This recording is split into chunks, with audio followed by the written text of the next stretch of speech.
വാർത്തകളിലേക്ക് കൂടി പോകണം. പുഷ്പന്റെ വിയോഗത്തിൽ മുഖ്യമന്ത്രി പിണറായി വിജയൻ അനുശോചിച്ചു. സഖാവ് പുഷ്പൻ, ആ സഖാവ് ഇന്ന് നമ്മെ വിട്ടുപിരിഞ്ഞിരിക്കുകയാണ്. നമ്മുടെ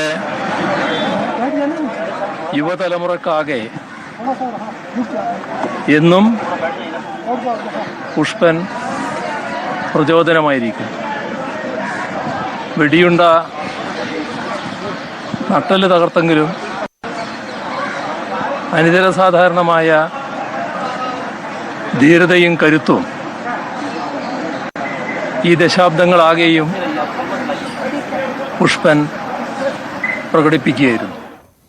ADGP വിഷയത്തിൽ MV ഗോവിന്ദനെ തള്ളി CPI സംസ്ഥാന സെക്രട്ടറി ബിനോയ് വിശ്വം. LDF ഭരിക്കുന്ന സർക്കാരിൽ RSS ബന്ധമുള്ളയാൾ ADGP ആകാൻ പാടില്ല. ADGPയെ മാറ്റിയേ തീരൂ. എന്തിനാണ് കണ്ടത് എന്ന് വ്യക്തമല്ലെങ്കിലും അജിത് കുമാറിനെ സ്ഥാനത്ത് നിന്ന് മാറ്റണമെന്നും ബിനോയ് വിശ്വം പറഞ്ഞു. ADGP സ്ഥാനത്ത് അജിത് കുമാർ ഏറെക്കാലം തുടരില്ലെന്ന ബിനോയ് വിശ്വത്തിന്റെ പരാമർശം CPIയുടെ അഭിപ്രായമാണെന്നായിരുന്നു MV ഗോവിന്ദന്റെ പ്രതികരണം. ആ നിലപാട് CPI സെന്ററാണ്. CPI സെന്റർ മാറ്റമൊന്നുമില്ല. വളരെ വ്യക്തമാണ്. കേരളത്തിൻ്റെ ക്രമസമാധാന ചുമതലയുള്ള ADGPക്ക് ഒരു കാരണവശാലും ഒരു